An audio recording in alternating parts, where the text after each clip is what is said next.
Yes guys, welcome back to another video, coming at you from the living room.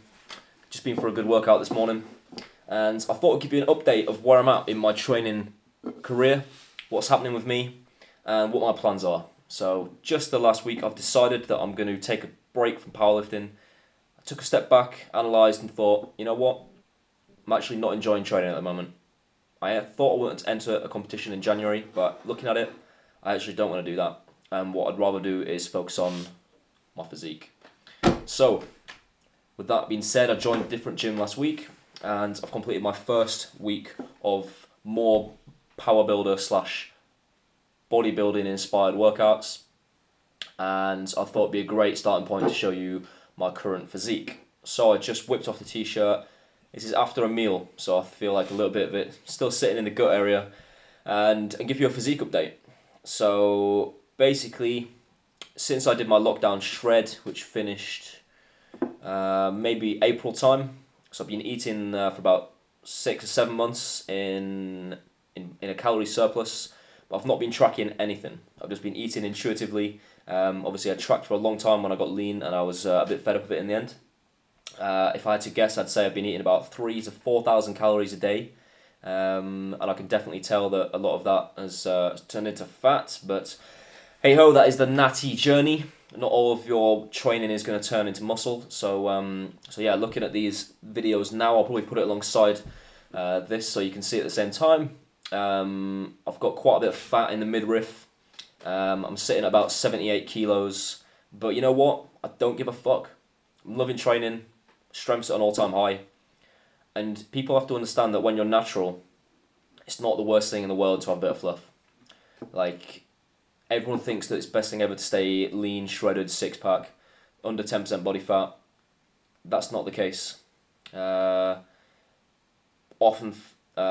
when you're at a higher body fat percentage, you can train harder, and you can actually build a lot of muscle mass sustainably, so that when you do cut down, it's there. You've built an amazing base of muscle underneath that fat that's been hiding the distribution. So some people might not even think I'm that fat. People in the bodybuilding industry will look at me and think, yeah, you're pretty fluffy. People in powerlifting will be like, nowhere near that fat, but on the whole, I'd say I'm around 20% body fat, maybe a bit more. I think I distribute fat relatively well, but most of it sits in my lower abdomen. So I'd say, yeah, you know, my arms and things stay quite lean. But I'd say, you know, I'm probably slightly above 20% body fat, being honest with myself. So the plan is to continue bulking until early next year. So I'm going to say until at least February. And the reason for that, although a lot of people might call it here and start cutting, the reason for that is because I've been doing powerlifting training. So I'm thinking the game plan here. If I start training more like a bodybuilder, there's a lot of muscle groups that are going to catch up on not being trained, and I think I should stay in a surplus for about 4 more months just to get them back up to baseline. So namely things like biceps, a lot of upper back volume like rear delts. Isolate a few more muscle groups, like I'm going to train legs a little bit differently to how I would normally. So yeah, I really want to bring up like biceps. I feel like I can really add a lot of size to my chest and shoulders still. I'm really enjoying that, but I really want to improve the weights, things like incline dumbbell. Like I want to get into the mid 40s. You know, if I can do 45 kilos for reps on incline dumbbell, I think that'll be pretty solid. Overhead press, I really want to push at my 1 rep max up to around 80 kilos. So I just hit 70 for 3 yesterday, which is a massive PR. And that's one of the things, like when you're in a bulk, you can really push your strength progression. And the key to getting big as a natural is to hit big numbers. Strength and size are directly correlated. And you don't see many guys overhead pressing above a plate in the gym. You don't see many guys overhead pressing in general, to be honest, because most of them just cop out and doing dumbbell seated press.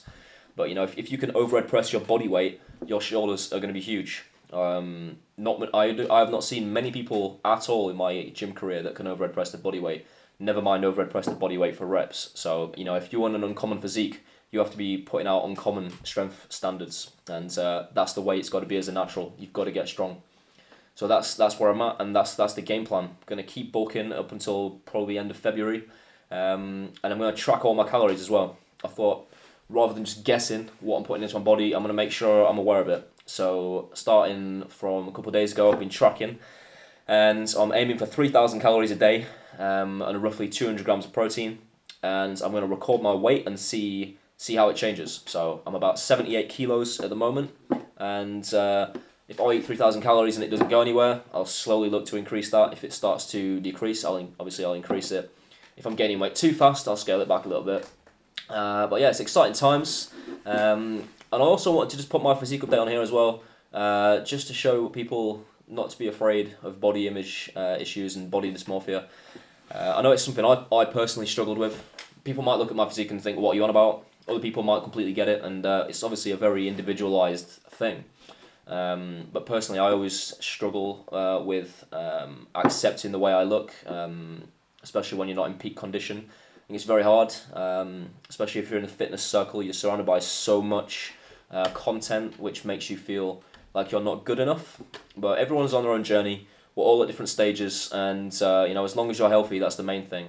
And you should never be ashamed of your body. You should take full ownership and accountability of where you're at, and then progress it from there. So I know that in my heart that I don't look the best I've looked right now because I've got a bit of fluff and stuff.